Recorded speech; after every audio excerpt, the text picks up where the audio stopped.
कभी आपने खुद से ये सवाल पूछा है कि मैं रोज पूजा करता हूँ, दीपक जलाता हूँ, भगवान को याद भी करता हूँ, फिर भी मेरे घर में शांति क्यों नहीं टिकती? क्यों बिना वजह तनाव बढ़ता जाता है? और क्यों कभी कभी लगता है कि जैसे कुछ अटका हुआ है, कोई अदृश्य रुकावट है? क्या भगवान हमारी सुन नहीं रहे, या फिर हम ही अनजाने में कोई ऐसी गलती कर रहे हैं जो हमारी ही भक्ति को कमजोर बना देती है? आज की इस कहानी में मैं आपको वो 7 ऐसी गलतियां बताने वाली हूँ जो बाहर से बहुत छोटी लगती है, लेकिन अंदर ही अंदर आपकी ऊर्जा को कमजोर कर देती है। और ध्यान रखना, इस वीडियो के अंत में मैं आपको एक ऐसा उपाय बताऊंगी जिसे अगर आपने सिर्फ 11 दिन तक पूरी श्रद्धा से कर लिया तो आप खुद महसूस करेंगे कि आपके घर की हवा तक बदल गई है। कुछ ऐसा बदलेगा जिसे आप शब्दों में एक्सप्लेन भी नहीं कर पाएंगे। तो चलिए शुरू करते हैं। पहली गलती, तुलसी के पत्ते गलत समय तोड़ना। तुलसी, जिसे हम माँ का दर्जा देते हैं, जिसे हम घर में लगाना शुभ मानते हैं, लेकिन क्या आपने कभी सोचा है कि जिस तुलसी को हम देवी मानते हैं, उसकी भी एक विश्राम की घड़ी होती है? रविवार, एकादश और सूर्यास्त, ये 3 वे घड़ियां हैं जिसके बाद तुलसी को छूना तक वर्जित माना गया है। फिर भी हम बिना जाने उसे तोड़कर भगवान को अर्पित कर देते हैं। सोचिए, अगर कोई आपको आपके आराम के समय बार बार डिस्टर्ब करे तो कैसा लगेगा?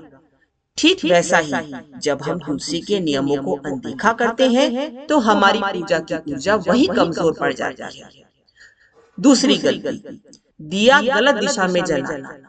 आप सोच रहे होंगे दीपक तो दीपक है, कहीं भी जला दो, लेकिन यही सबसे बड़ा भ्रम है। पूर्व दिशा में जलाया गया दीपक आपके घर में शांति और सकारात्मकता को बढ़ाता है। उत्तर दिशा धन और समृद्धि को आकर्षित करती है। लेकिन अगर वही दीपक दक्षिण दिशा में जलता है तो शास्त्रों के अनुसार वो यम की दिशा होती है और ये धीरे धीरे नकारात्मकता को खींच सकती है। एक छोटा सा दीपक, लेकिन उसका प्रभाव आपकी पूरी जिंदगी पर पड़ सकता है। अब सोचिए, आप रोज कौन सी दिशा चुन रहे हैं? अब तीसरी गलती, टूटे हुए चावल या अनाज चढ़ाना।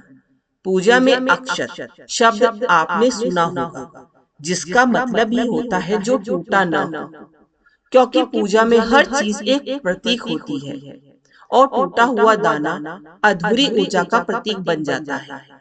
जब आप भगवान को कुछ अर्पित करते हैं तो वो सिर्फ वस्तु नहीं होती, वो आपका भाव होता है।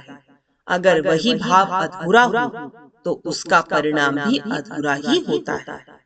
इसीलिए अगली बार जब आप पूजा करें तो ध्यान रखिए कि आपका अर्पण भी पूर्ण हो और आपका इरादा भी।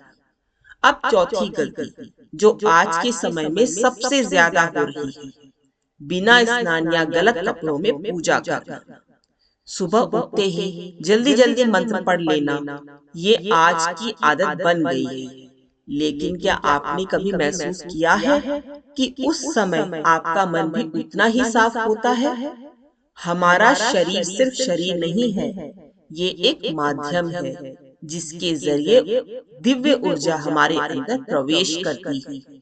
अगर वही माध्यम शुद्ध नहीं होगा तो ऊर्जा का प्रवाह कैसे होगा?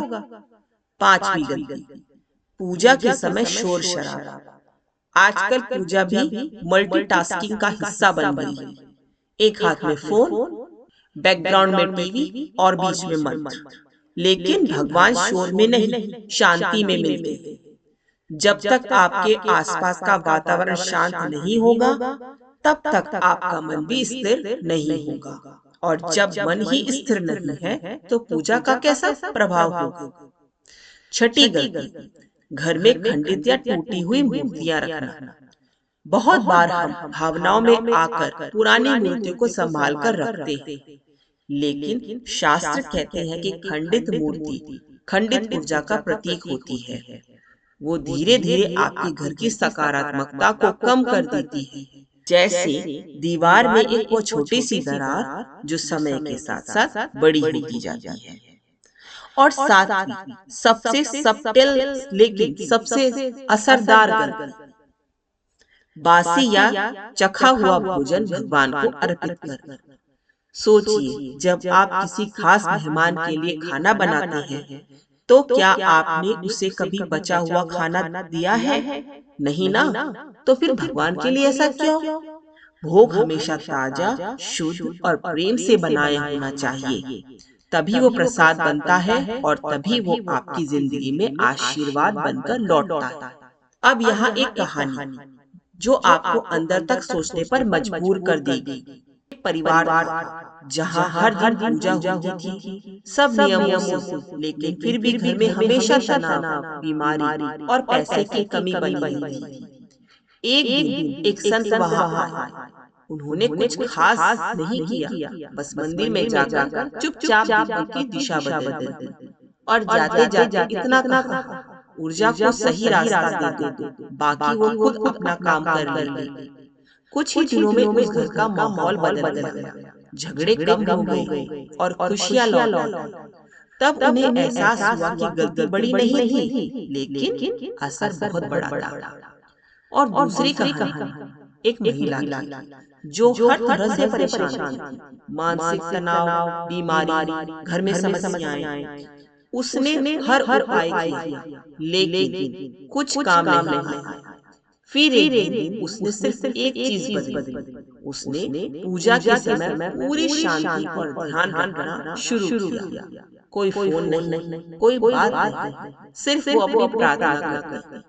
11 दिन बाद उसे महसूस हुआ कि उसका मन हल्का हो गया, डर खत्म हो गया और धीरे धीरे उसकी जिंदगी भी बदलने लगी। तब उसे समझ आया कि पूजा सिर्फ शब्द नहीं है, वो एक कनेक्शन है जो तब बनता है जब आप पूरी तरह प्रेजेंट होते हो। और अब वो रहस्य जो शायद आपकी जिंदगी बदल सकता है। अगर आप अगले 11 दिनों तक सिर्फ एक नियम फॉलो करें, तो पूजा के समय पूरी शांति और एकाग्रता रखें। कोई डिस्ट्रैक्शन नहीं, कोई जबरदस्ती नहीं और कोई जल्दबाजी भी नहीं। तो आप खुद महसूस करेंगे कि आपके घर की ऊर्जा बदल रही है। क्योंकि जब मन शांत होता है, तभी ईश्वर की आवाज सुनाई देती है। अगर आपने यह वीडियो यहाँ तक देखा है, तो सच में आप बदलाव के लिए तैयार हैं। नीचे कमेंट में ओम शांति जरूर लिखें, ताकि ये सकारात्मक ऊर्जा और लोगों तक भी पहुंचे। और याद रखें, पूजा परफेक्ट होने की जरूरत नहीं है, सच्ची होने की जरूरत है।